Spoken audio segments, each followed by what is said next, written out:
Bonjour, soyez bénis, alléluia, alléluia, alléluia. Réveillez-vous, soyez bénis dans le nom de notre Seigneur Jésus-Christ. Nous sommes à l'heure de la parole. La parole, la Bible dit que l'homme ne vivra pas de pain seulement, mais de toute parole qui sorte de la bouche de Dieu. Gloire soit rendue à Dieu, tu vas manger.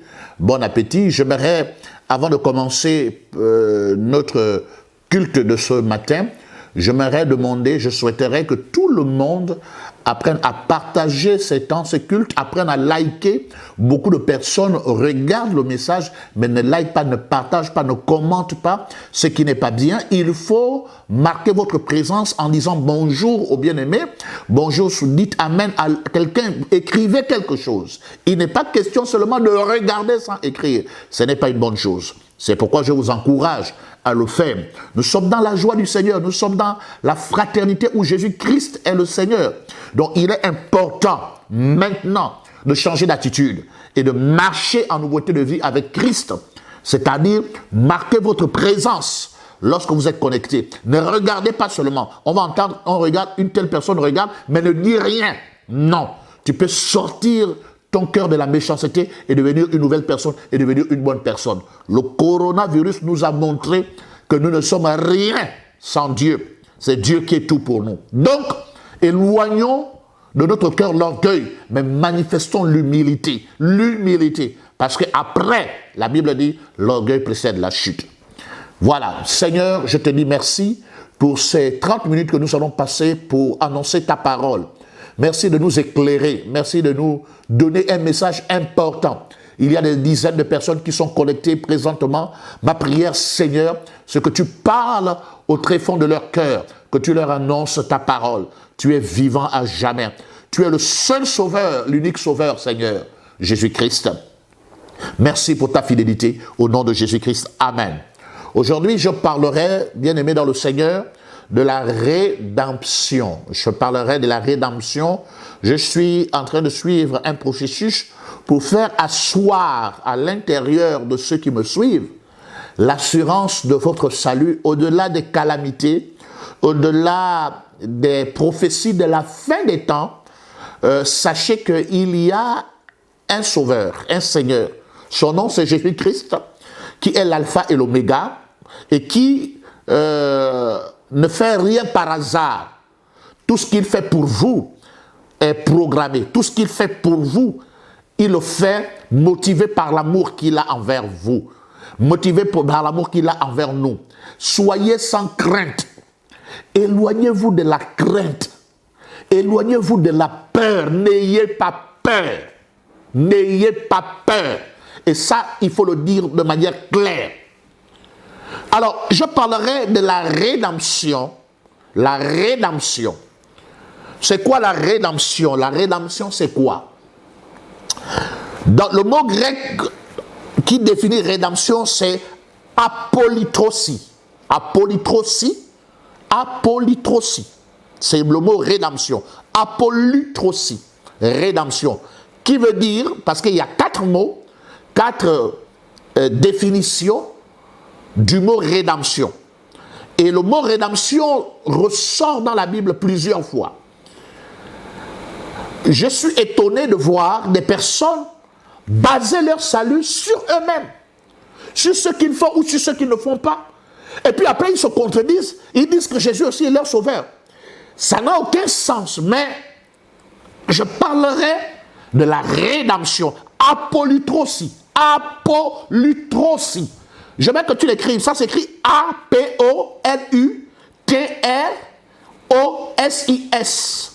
Apolytrosie. En grec, qui signifie rédemption. Alors, il y a 3 ou 4 définitions de ce mot. La première définition, la rédemption, c'est la libération effectuée suite à un paiement de rançon. La libération effectuée suite à un paiement de rançon. Et vous savez que Jésus-Christ, en mourant sur la croix, était notre rançon.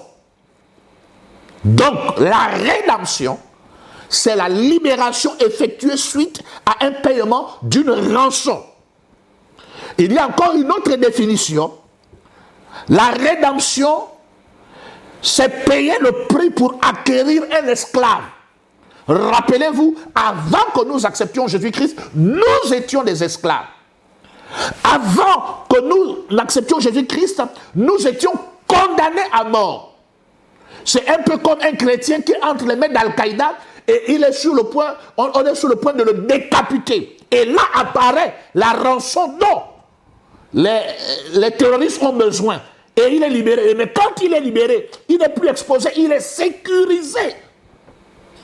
Donc la deuxième définition de la rédemption, apolytrosie, c'est payer le prix pour acquérir un esclave.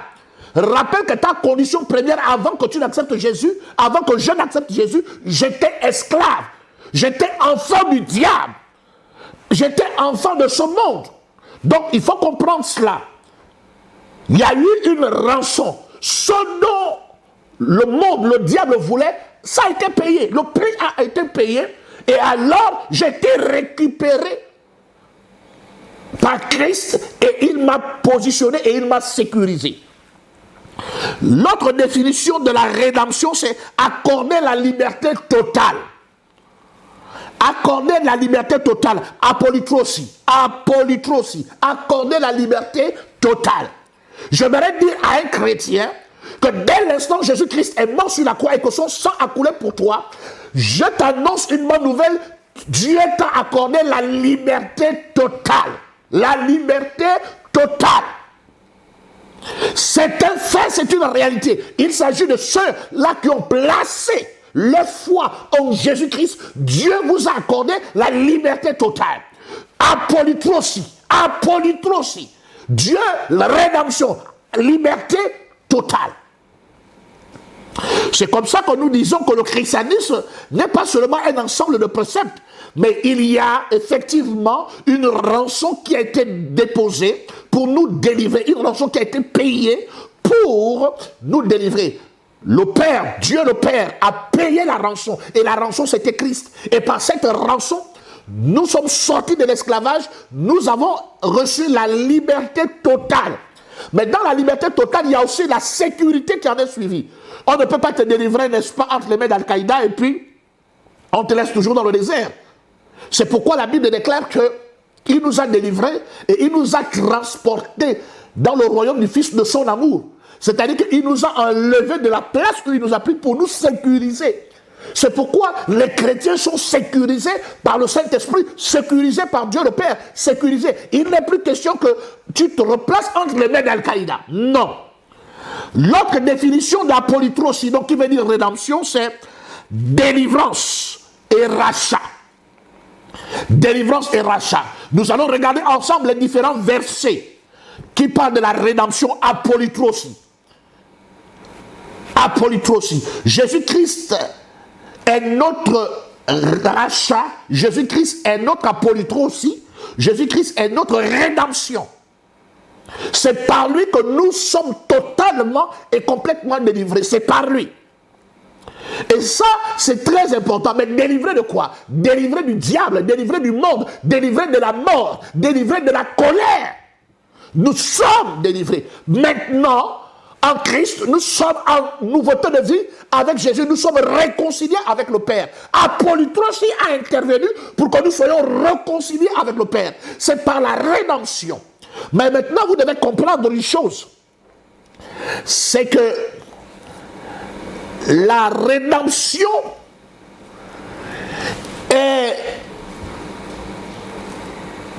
n'est pas totale lorsque nous acceptons Jésus-Christ comme Seigneur et Sauveur personnel. Pourquoi? Parce que quand Jésus-Christ nous sauve, il ne nous amène pas physiquement dans les lieux célestes, mais spirituellement, il nous positionne là-bas. Donc, c'est comme ça que beaucoup de personnes se méprennent lorsqu'elles disent que mon nom sera inscrit dans le livre de vie. Non, non. Ton nom est inscrit dans le livre de vie dès maintenant où tu acceptes Jésus-Christ pour ne pas que j'aille plus loin. Alors, ton nom est maintenant inscrit, pas il sera, il est inscrit dans le livre de vie. Et c'est comme ça, parce que quoi? Tu as accepté Jésus-Christ dans ta vie comme Seigneur et Sauveur. Regardons ensemble les versets, parce que l'autre expression, apolytros, il veut aussi dire délivrance, il veut aussi dire racheter. Regardez le premier verset. Luc chapitre 21, verset 28. Que ces choses, quand ces choses commenceront à arriver, redressez-vous et levez vos têtes, parce que votre délivrance, donc apolytrosie, approche. Vous voyez? Votre délivrance apolytrosie approche. Donc apolytrosie qui signifie rédemption, qui signifie aussi délivrance. Dans le livre de Luc chapitre 21, verset 28, il dit, quand ces choses commenceront à arriver, redressez-vous et levez vos têtes, parce que votre délivrance, donc apolytrosie, approche. Ça veut dire que dans la rédemption, il y a la rédemption de notre esprit, la rédemption de notre âme, mais la rédemption de notre corps n'a pas encore eu lieu. C'est la même chose pour la sanctification de notre corps, de manière totale, n'a pas encore eu lieu. Romains chapitre 3, verset 24 dit, « Et ils sont gratuitement justifiés par sa grâce, par le moyen de la rédemption. » On voit encore le mot apolytrosie. Apolytrosie est là. Et ils sont gratuitement justifiés par sa grâce, par le moyen de la rédemption. Donc apolytrosie, qui est en Jésus-Christ. Le moyen de la rédemption qui est en Jésus-Christ. Vous savez que la rédemption, c'est le paiement d'un prix pour acquérir un esclave, c'est accorder la libération totale. Donc, nous sommes gratuitement justifiés par sa grâce, s'il vous plaît. Par sa grâce. Par le moyen de la rédemption. Donc, apolytrosie, qui est en Jésus-Christ. Romains 8, 23 dit ceci encore. Nous pourrons lire Romains 8, 23. Et ce n'est pas seulement, mais nous aussi, nous avons les prémices de l'esprit. Nous aussi, nous soupirons en nous-mêmes en attendant l'adoption et la rédemption de notre corps. Le mot rédemption ici, c'est encore apolytrosie. Romains chapitre 8, verset 23. Et ce n'est pas elle seulement, mais nous aussi, nous avons les prémices de l'esprit. Nous soupirons nous-mêmes en attendant l'adoption, la rédemption, donc apolytrosie, de notre corps. Apolytrosie. On attend quoi? La rédemption de notre corps. Romains 8, 23. En attendant l'adoption et la rédemption de notre corps. À quel moment il y a eu rédemption, rachat de notre corps, délivrance de notre corps? Je l'ai parlé dans mon émission précédente en parlant, n'est-ce pas, du corps qui revêt l'incorruptibilité et qui revêt l'immortalité. Ça veut dire que le seul endroit, la seule partie de notre être, parce que l'homme est un esprit qui a une âme et qui vit dans un corps. Donc la seule partie de notre être qui est sauvé de manière radicale et totale, c'est l'esprit. Parce que l'homme est un esprit. Notre esprit, nous sommes sauvés. Alléluia. Notre âme est renouvelée par la parole. Mais notre âme, au moment où notre esprit est sauvé, notre âme aussi est sauvée. Sauf qu'il n'est pas totalement renouvelé. Donc, il a besoin de la parole pour continuellement être renouvelé. Quand on parle de l'immortalité, l'immortalité intervient aussi dans notre âme et dans notre corps. Quand on revêt l'immortalité, le jour de l'enlèvement, notre corps est transformé, on revêt l'immortalité et l'incorruptibilité. Il y a le corps physique qui revêt l'incorruptibilité et l'immortalité. Il y a l'âme aussi qui revêt l'incorruptibilité et l'immortalité. Parce que la Bible déclare l'âme qui pêche, c'est celle qui mourra. Donc, il faut enlever complètement et définitivement de l'âme toute racine de péché. Mais notre esprit est sauvé, il est sécurisé. Notre âme est sauvée, il est sécurisé. Il faut enlever, n'est-ce pas, toute racine de péché. Alors, regardons ensemble Éphésiens chapitre 1, verset 7. En lui, nous avons la rédemption, apolytrosie, par son sang. Donc, le salut total, délivrance totale par son sang. En lui, nous avons la rédemption, apolytrosie par son sang, la rémission des péchés selon la richesse de sa grâce. La grâce revient toujours. La grâce revient toujours et c'est très important. Éphésiens chapitre 1, verset 7. Donc, en lui, nous avons la rédemption, apolytrosie, par son sang, la rémission des péchés selon la richesse de sa grâce. Donc, nous avons deux choses, la rédemption et ensuite la rémission des péchés. Donc, le pardon des péchés en lui. En lui. Quand tu es en lui, tu as le pardon des péchés et tu es pardonné en Christ. Parce que la rémission des péchés signifie le pardon des péchés en lui. Maintenant, ça n'exclut pas la confession des péchés. Ça n'exclut pas. Mais je dis une confession des péchés, c'est un péché conscient. Un péché conscient que tu as commis, il est juste et normal de le confesser. Mais un homme ne pêche pas consciemment tous les jours. En fait, j'ai envie de dire, un chrétien ne pêche pas consciemment tous les jours. Parce que si tu pêches consciemment tous les jours, tu devras, n'est-ce pas, demander pardon tous les jours. Pourquoi? Parce que c'est un acte d'humilité. Même si tu es pardonné en Christ, même si tu as reçu la rémission des péchés étant en Christ. Parce que la Bible déclare, dans la prière que Jésus-Christ nous enseigne, quand vous priez, dites, notre Père qui es aux cieux, que ton nom soit sanctifié, que ton règne vienne, que ta volonté soit faite sur la terre comme au ciel. N'est-ce pas? On dit, pardonne-nous nos offenses, comme nous pardonnons. On appelle ça la confession. Mais ce n'est pas une confession religieuse. Si tu as commis un acte qui attire l'attention de ta conscience, tu peux dire au Seigneur que tu es désolé pour cet acte. Tu peux lui demander pardon pour cela, parce qu'il est touché. Voilà, ça n'exclut pas. Mais cependant, c'est un acte d'humilité, c'est un acte de reconnaître que tu as fait une erreur. Mais celui qui se demande pardon matin, midi et soir est dans la culpabilité, il n'est pas dans la véritable confession qui se manifeste de temps en temps, mais jamais tous les jours. Ce n'est pas possible. Vous n'avez jamais entendu l'apôtre Paul se demander pardon à Dieu pour ses péchés le jour. On a vu qu'il a il a parlé, n'est-ce pas, de ça une ou deux fois dans la Bible, en ce qui le concerne personnellement. La Bible déclare au verset Éphésiens chapitre 4, verset 30, « N'attristez pas le Saint-Esprit de Dieu par lequel vous avez été scellés pour le jour de votre rédemption. » Rédemption apolytrosie revient encore. Colossiens chapitre 1, verset 14, « En qui nous avons la rédemption apolytrosie, la rémission des péchés. » Ça revient encore. Vous voyez que la rémission des péchés se trouve dans Éphésiens chapitre 1, verset 7 et Éphésiens chapitre et Colossiens chapitre 1, verset 14. En qui nous avons la rédemption apolytrosie et la rémission des péchés. Vous voyez, ça fait trois. La Bible déclare que tout soit, n'est-ce pas, basé sur 2 ou 3 témoins. Que la preuve de ce que nous disons soit sur 2 ou 3 témoins. Alors, vous voyez que la Bible, il nous a pardonné en Christ lors de mon message précédent. Et vous voyez encore ici, là, Éphésiens chapitre 1, verset 7, parle de la rémission des péchés par sa grâce, à cause de la rédemption. Et ensuite, Colossiens encore parle de la rémission des péchés. En qui nous avons la rédemption, la rémission des péchés. Colossiens chapitre 1, verset 14. Donc, nous sommes pardonnés en Christ. Il faut d'abord le savoir. Avant que tu ne te confesses, quand tu as posé un acte qui n'est pas bien, sache que tu es d'abord pardonné en Christ.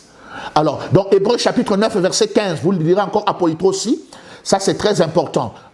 Et c'est pour cela qu'il est le médiateur d'une alliance, d'une nouvelle alliance, afin que la mort étant intervenue par le rachat, apolytrosie, qui veut aussi dire racheter, des transgressions commises sous la première alliance, ceux qui ont été appelés reçoivent l'héritage éternel qui leur a été promis. Donc ici, nous voyons le texte, la rédemption, qui en grec signifie apolytrosie.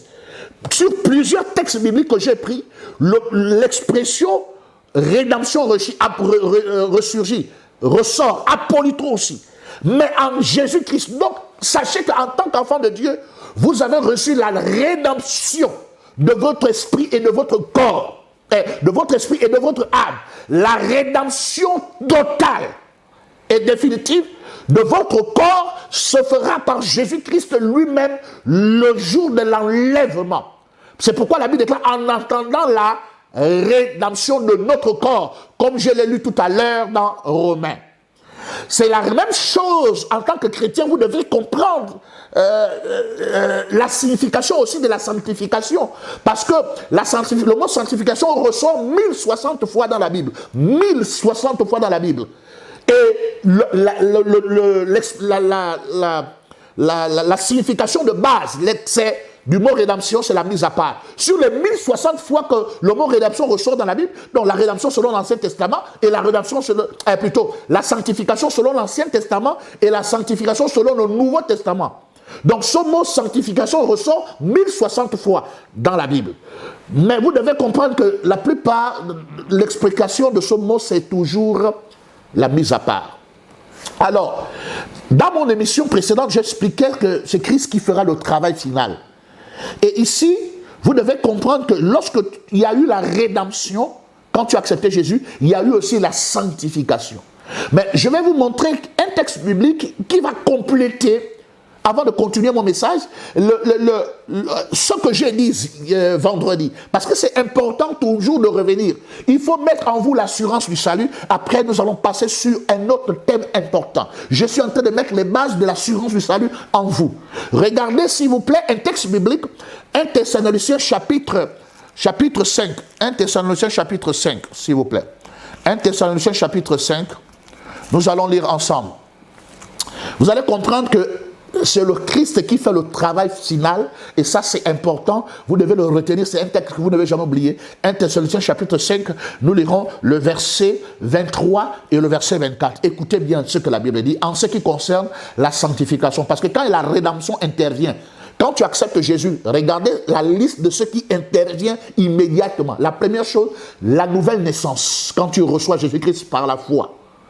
Après la nouvelle naissance, il y a la justification, il y a la sanctification. Il y a même aussi la glorification qui est dedans. La rédemption intervient aussi. Il y a la rémission des péchés qui est là. Il y a la préservation qui agisse. Donc il y a 7 ou 8 choses qui se manifestent dès l'instant automatiquement quand tu acceptes Jésus-Christ au niveau de ta vie. Mais écoutez maintenant comment la sanctification agit directement quand tu as reçu Jésus-Christ. Automatiquement la rédemption de ton esprit, de ta personne, mais aussi la sanctification. Mais écoutez que quand je viens compléter le message de vendredi, c'est pour faire asseoir ce message dans votre esprit. Mais non pas par mes prétentions ou par mes idées, mais toujours par la parole. 1 Thessaloniciens chapitre 5, versets 23 à 24.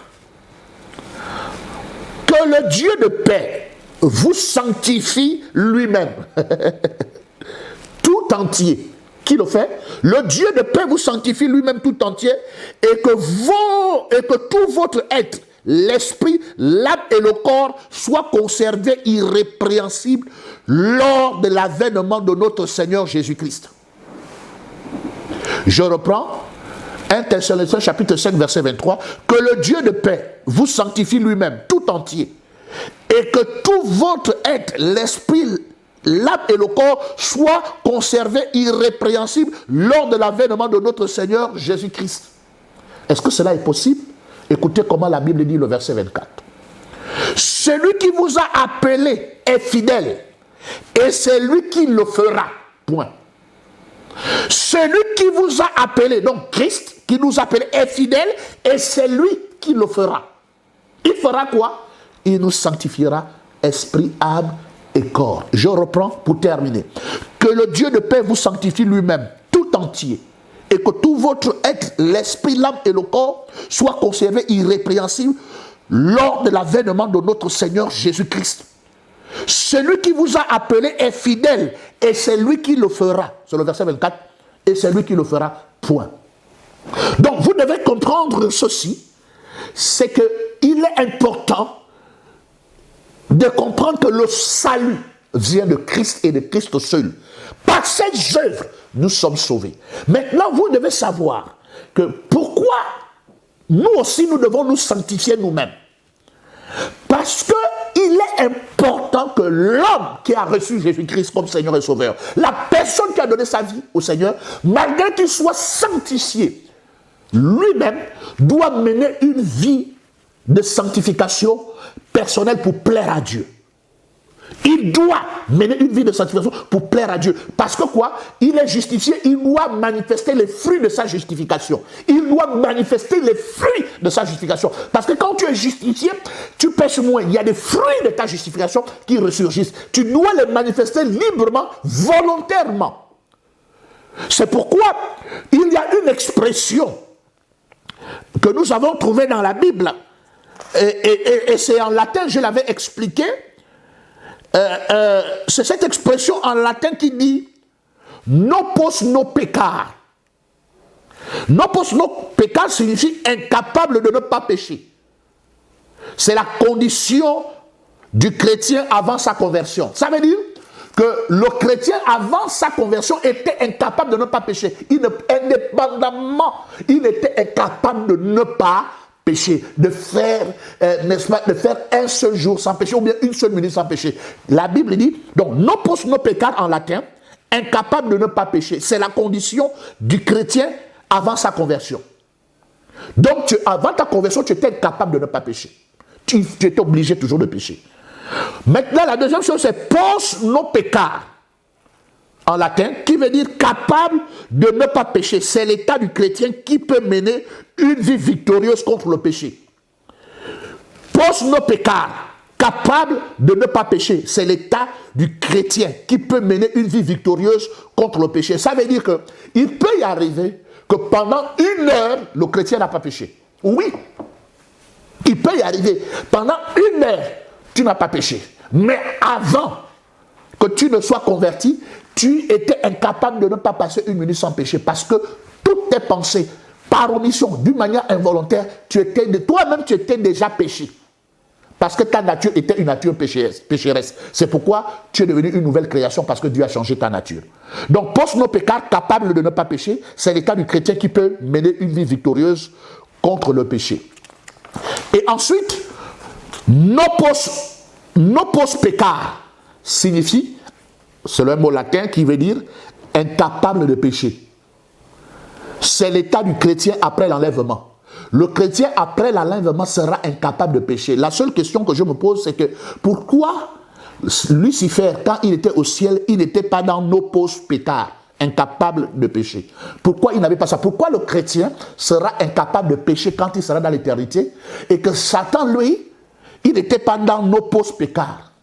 Pourquoi? Parce que depuis la chute du diable, Dieu avait besoin d'une famille. Il voulait avoir, n'est-ce pas, les enfants. Il fallait que le processus, n'est-ce pas, du salut commence.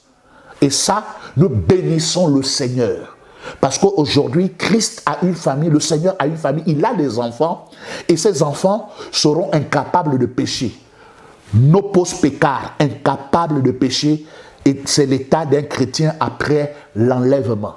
Bien-aimé dans le Seigneur, je te bénis, je te rends toute la gloire, Seigneur, pour cela, et je bénis tous ceux qui me suivent pour vous dire, vous avez passé un bon culte, une information nouvelle est entrée dans ton esprit, commence à prier après le programme, prie pendant 5 minutes, remercie le Seigneur pour la rédemption de ton esprit, de ton âme, et la rédemption de ton corps qui arrive, et mène une vie victorieuse contre le péché. Bats-toi, travaille, obéis au Seigneur, et que les fruits de la justification se manifestent dans ta vie, car il y a des bénédictions grandes qui sont attachées à cela. Je suis l'apôtre Daniel Guémon, j'étais heureux de partager ce message avec vous ce dimanche et remercions beaucoup le Seigneur parce qu'il est notre rédemption. Pour tous vos offrandes et toutes vos dîmes, continuez à donner au Seigneur pour soutenir l'œuvre du Seigneur. Sur ce, je vous dis au revoir et que Dieu bénisse votre vie et votre famille. Amen.